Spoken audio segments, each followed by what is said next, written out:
मात्र प्रत्येक अधिवेशनामध्ये गोंधळ घालणं,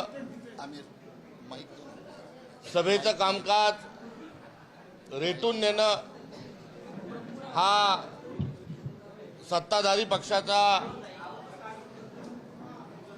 जो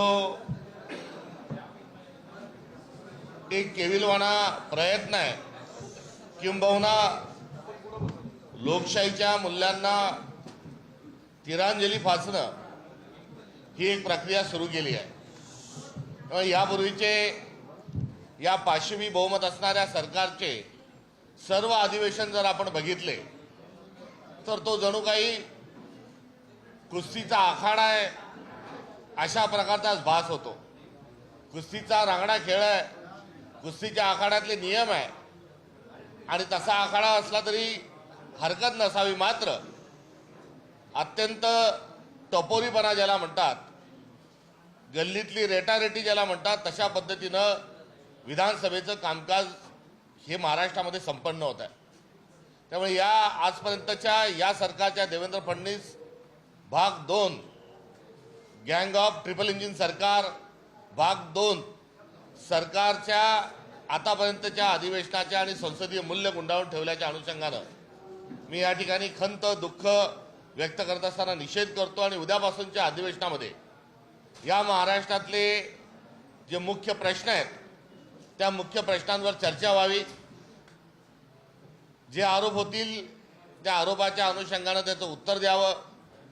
जे मूलभूत स्वरूपाचे घोटाळे आहेत आणि ज्यामुळे सरकार नसून हे लुटारू आहे अशा प्रकारचे जे मुद्दे उपस्थित झाले त्या अनुषंगाने श्वेतपत्रिका त्यांनी प्रकाशित करावी। याआधी आम्ही समृद्धी महामार्गाच्या अनुषंगाने श्वेतपत्रिका प्रकाशित करण्याची मागणी केली आहे। सोबतच मुंबई आणि इतर महानगरांमध्ये जो सरकारी जमिनीचा जो घोटाळा आहे, ज्यामध्ये पुण्यातल्या जैन बोर्डिंगचा आणि वतनदार जमीन जी सौदा रद्द केला त्या जमिनीसहित महाराष्ट्रातले जे जमीन घोटाळे त्याच्या संदर्भात शासकीय जमिनी किती आपण त्याचा मलिदा किती लुटला लाटला या संदर्भातही श्वेतपत्रिका ही मागितलेली आहे। कायदा व सुव्यवस्थेच्या अनुषंगानं देखील या अधिवेशनामध्ये चर्चा होईल अशी देखील आमची मागणी आहे। पुण्यामध्ये जे ड्रग्ज आहेत याचं थेट कनेक्शन गुजरातच्या कांडला बंदराशी आहे, हे माझं एक विधान आणि हा आरोप नव्हे, तर त्या संदर्भातली एक रॅकेट कसं कार्यरत आहे हे मी मागच्या पत्रकार परिषदेमध्ये आपल्या पुण्याला सांगितलं होतं। आता त्यात भर पडली आहे। आता उपमुख्यमंत्री एकनाथ शिंदेजी जे आहेत यांच्याच नातेवाईकाच्या आणि सातारला त्यांचं जे शेत आहे त्याच्या लगत MDRची ड्रग्जची फॅक्टरी सापडली। त्यामध्ये 43 लोकांना अटक केलं। त्या 43 पैकी 40 जे बांगलादेशी होते त्यांना एकनाथ शिंदेचे चिरंजीव खासदार श्रीकांत शिंदे यांच्या दबावाखाली पोलिसांनी 40 जणांचे नावही न लिहून देता त्यांना तिथून पसार केलं आणि याही घटनेला क्लीन चिट कुठेतरी दिली। पार्थ पवारांचा जो जमीनचा जो घोटाळा होता त्यालाही क्लीन चिट कुठेतरी दिली आणि कायदा सुव्यवस्था जी आहे ती ऐरणीवर आलेली आहे। त्या अनुषंगाने या अधिवेशनामध्ये चर्चा व्हावी अशा प्रकारची या अधिवेशनाच्या पार्श्वभूमीवर आमची मागणी आहे। सोबतच काँग्रेस सातत्याने ॲक्शन मोडवर आहे।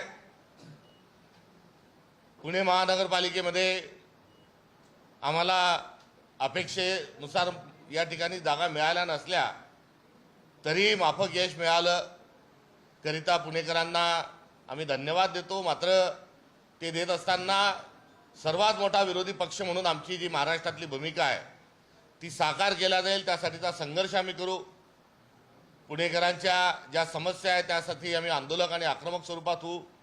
कुठेही आम्ही दबावाला बळी पडण्याचा तर लांबपर्यंत प्रश्नच नाही, मात्र एक रॅकेट जे चालतं आणि तेरी भी चूप मेरी भी चूप या शीर्षकाखाली जे काही धकून घेतलं जातं ते अजिबात काँग्रेस पक्षाच्या वतीनं होणार नाही।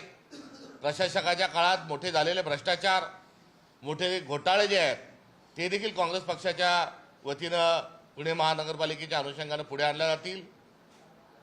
ट्रॅफिकपासून पाण्यापर्यंतचा, स्वच्छतेपासून तर गुंडागर्दीपर्यंतच्या सर्व प्रश्नांना पुणे शहर काँग्रेस कमिटी आणि महानगरपालिकेतील आमचे सर्व नगरसेवक आणि आमचे या शहरातील सर्व आमचे नेते हे जरूर या सगळ्या प्रश्नांच्या माध्यमातून सातत्यपूर्ण एक प्रभावी अशा स्वरूपाची भूमिका आगामी काळात पार पाडतील हे देखील आश्वस्त या निमित्ताने करतो.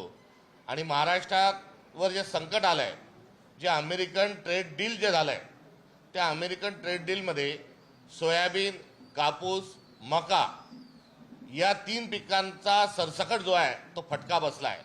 आणि यासोबतच जी कॉटन इंडस्ट्री आहे, जो कापडाचा बाजार आहे, कापड निर्मितीचं जे काम आहे, त्यामध्ये मालेगाव असेल, भिवंडी असेल आणि उभा महाराष्ट्रामध्ये सोलापूरपासून जे काही कापड ज्या ठिकाणी तयार होतो त्या इंडस्ट्रीलाही या मोठा फटका जो बसला आहे. त्या अनुषंगानं आम्ही महाराष्ट्रामध्ये वेगवेगळे पदयात्रांचं आयोजन करणार आहोत.